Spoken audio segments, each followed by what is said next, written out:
আজ অনেক দিন পর বন্ধুদের সাথে বেরোলাম। হ্যালো, আমি ডলি। সত্যি বলতে অনেক দিন ধরেই আমাদের বেরোনোর প্ল্যান হচ্ছিল, কিন্তু আমার সময়ের অভাবেই বারবার সেটা পিছিয়ে যাচ্ছিল।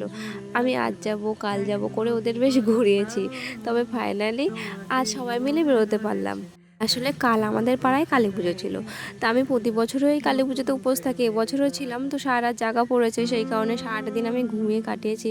ওদের আগে থেকে বলেছিলাম যে বুধবারে বিকেলবেলা বার হবো, কিন্তু বিকেল 5:30 পর্যন্তও আমি এত ঘুমিয়েছি। 6টার সময় বেরোনোর কথা, আধ ঘন্টার মধ্যে ঝটাপট রেডি হয়ে তারপরে বেরিয়েছি। এই যে এর বাড়ি আমাদের এখানেই, আমাদের পাড়ায়, একই পাড়ায় থাকে। ওর সাথে দেখা করে ও আর আমি এই দিক থেকে গিয়েছিলাম, আর আমার বান্ধবী ও বসিরহাটে এখন চলে গিয়েছে, ও বসিরহাট থেকে এসেছিলো। আর আমরা গিয়েছিলাম আজ মেরুদণ্ডী যে ব্রিজের কাছে যে নতুন ক্যাফেটা হয়েছে, দ্য স্কাই ব্রিজ ক্যাফে, ওখানেই গিয়েছিলাম। আসলে এই পরিবেশটা খুব সুন্দর, আমি প্রতিদিনই যাতায়াতের পথে দেখি। জায়গাটা বেশ সুন্দর, মাঠের মধ্যে ফাঁকা জায়গা, আমার বেশ ভালো লেগেছিল। তারপরে আর কি আমরা ওখানে একটু খাওয়া দাওয়া করি, খাওয়া দাওয়ার জন্যই তো গিয়েছিলাম।